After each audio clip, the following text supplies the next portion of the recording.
Good morning, aspirant. Hope you all are doing well. Your days are going productive. You are doing excellent in your studies. तो हम बार interview question हम discuss कर रहे थे. तो next लिखिए एक एक करके क्वेश्चन मैं बताता हूँ. 2023 हाँ ये 2023 का एक कैंडिडेट का इंटरव्यू एक्सपीरियंस का क्वेश्चन है.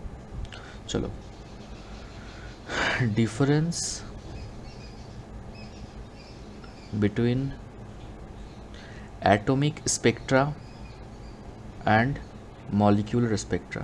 What is the difference between atomic spectra or molecular spectra? Second question,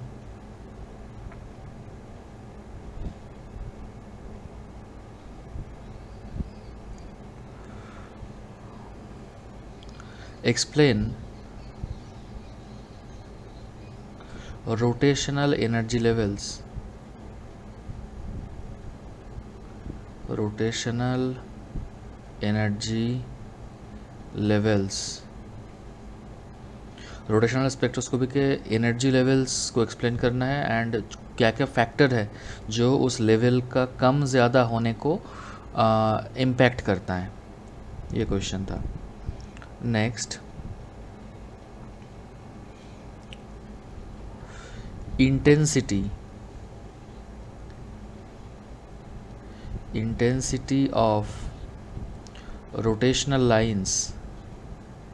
Intensity of rotational lines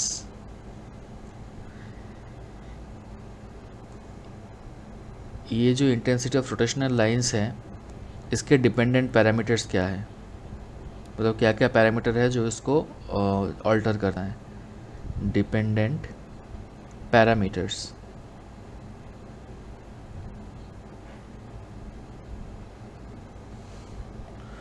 fourth question, isotopic substitution से. आइसोटॉपिक मतलब आइसोटोप से अगर कोई मॉलिक्यूल को सब्स्टिट्यूट किया, मॉलिक्यूल के कोई एटम को सब्स्टिट्यूट किया जाता है तो आइसोटॉपिक सब्स्टिट्यूशन से रोटेशनल एनर्जी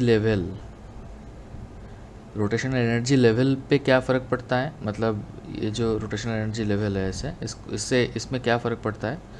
सॉरी, ऐसा नहीं बनाना चाहिए था. तो रोटेशनल एनर्जी लेवल पे क्या फ़र्क पड़ता है एंड जो लाइन इंटेंसिटी पे क्या फ़र्क पड़ता है. रोटेशनल एनर्जी लेवल पे क्या फ़र्क पड़ता है एंड लाइन इंटेंसिटी में क्या फ़र्क पड़ता है. 5, एप्लीकेशन ऑफ रोटेशनल स्पेक्ट्रोस्कोपी. कहाँ का यूज़ होता है. Application of rotational spectroscopy. 6, why reduced mass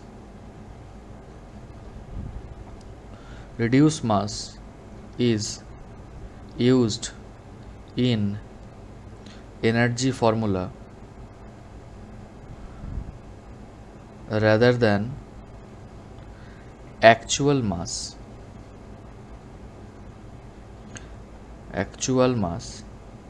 average. मतलब रोटेशनल स्पेक्ट्रोस्कोपी में हम देखोगे एक रिड्यूस्ड मास का कंसेप्ट आएगा. म्यू क्या है कि 1/μ equal to 1/m1 plus 1/m2. ये रिड्यूस्ड मास है mu. That is basically mu क्या आएगा यहाँ से m1 m2 by m1 plus m2. ये हम मास का ऐसा ही कॉम्बिनेशन क्यों लेते हैं रेदर देन m1. सिंपल ऐसे भी तो ले सकते थे m1 प्लस m2/2 इसका एवरेज. ये यूज़ नहीं करते, ये यूज़ करते हैं. वो क्यों करते हैं हम. चलो 7 नंबर क्वेश्चन. रोटेशनल स्पेक्ट्रोस्कोपी में, मैं तो शॉर्ट फॉर्म में लिख रहा हूँ, आप पूरा क्वेश्चन ऐसे लिखना. रोटेशनल स्पेक्ट्रोस्कोपी में लिमिटेशंस क्या क्या है. लिमिटेशंस क्या क्या है. अब लिमिटेशंस दो चीज़ है एक्चुअली, लिमिटेशन और लिमिट. ठीक है, दोनों को इसमें कंफ्यूज मत होना. अगर बोलता है कि रोटेशनल में लिमिट क्या क्या है तो इसका मतलब है कि क्वांटाइजेशन का प्रिंसिपल क्या कहता है, कौन कौन सा अलाउड है, कौन कौन सा नॉट अलाउड है।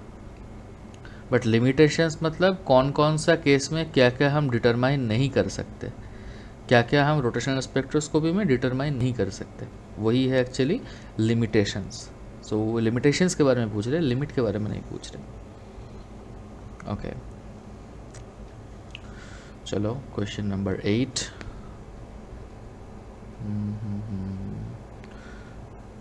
अब नेक्स्ट टॉपिक आ गया अपना थार्मोडायनेमिक्स। ठीक है, थार्मोडायनेमिक्स से क्वेश्चन पूछा जाएगा इस बार। इसमें फर्स्ट क्वेश्चन है क्लॉसियस इनइक्वालिटी। इसका फॉर्मूला लिखना है एंड इसका इम्प्लीकेशन बताना है कि फॉर्मूला से आपको क्या समझ में आता है ना। याद है क्लॉसियस इनइक्वालिटी क्या है?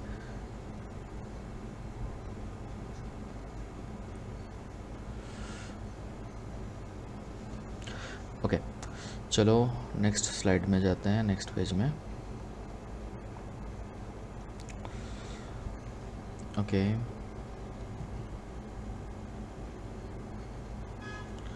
क्वेश्चन नंबर 9 लगा लेते हैं यहाँ पे। Question number 9, isothermal reversible expansion में एंट्रोपी चेंज कैलकुलेट करने का फॉर्मूला क्या है? आइसोथर्मल रिवर्सिबल एक्सपेंशन में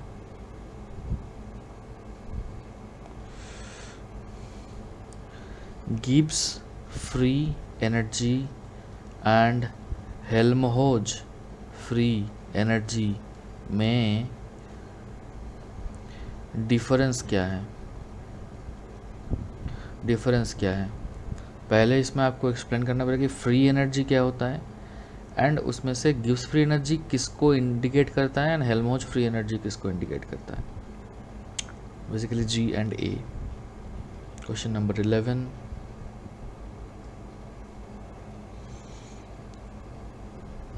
उसके बाद आपको बताना पड़ेगा कि temperature dependence of Gibbs free energy. Gibbs free energy का टेम्परेचर डिपेंडेंस क्या कैसे टेम्परेचर के ऊपर डिपेंड करता है वो आपको बताना पड़ेगा, जो कि है delta G by T by del T, ऐसा एक फॉर्मूला है ना, पढ़ लेना। ये बेसिकली वहाँ से आता है, D G equal to V D P minus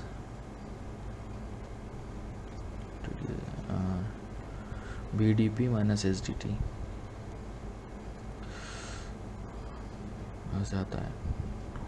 तो चलो ठीक है, क्लॉसियस क्लैपेरॉन इक्वेशन, नहीं क्लॉसियस क्लैपेरॉन नहीं, मैं भूल रहा हूँ ये नाम। 2 इक्वेशन था, एक का मैं भी, हाँ एक का गिब्स, दूसरे का Helmholtz, Gibbs Helmholtz equation. Okay उसके बाद D2 सिस्टम का, उसके बाद पूछा गया D2 सिस्टम का ऑर्गेल डायग्राम ड्रॉ करने के लिए दिया गया है, ऑर्गेल डायग्राम। उसके बाद न्यूक्लियर केमिस्ट्री से पूछा गया कि liquid drop model, liquid drop model. उसके बाद पूछा गया जो 4 फंडामेंटल फोर्स है यूनिवर्स के, जो 4 फंडामेंटल फोर्स है उसका ऑर्डर क्या है? 4 फंडामेंटल फोर्स ऑफ यूनिवर्स, उसका ऑर्डर क्या है? एंड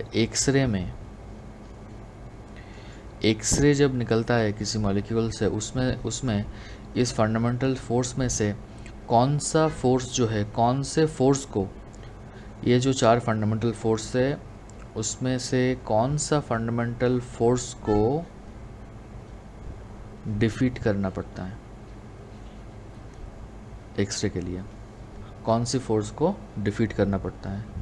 15 लास्ट क्वेश्चन पूछा गया कि न्यूक्लियर फिशन रिएक्शन के बारे में पूछा गया, न्यूक्लियर फिशन रिएक्शन के बारे में पूछा गया।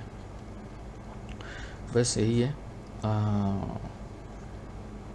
2023 का ये एक इंटरव्यू का क्वेश्चन सेट है, तो आप सॉल्व करिए।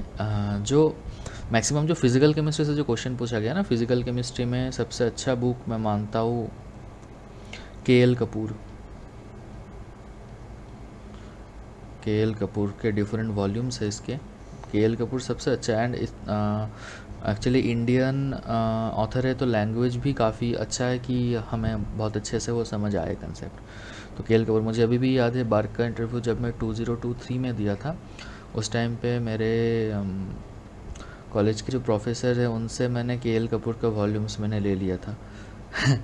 उसके बाद मेरा कॉलेज ख़त्म हो गया था, उसके बाद मैं घर चला गया था, बट ये मैं वो बुक लेके ही गया, मतलब मैं वो बुक घर लेके ही गया था। उसके बाद मैं दोबारा आके सर को, उसके बाद जब मैं दिल्ली आया था फिर सर को मैं ये बुक लौटाया था।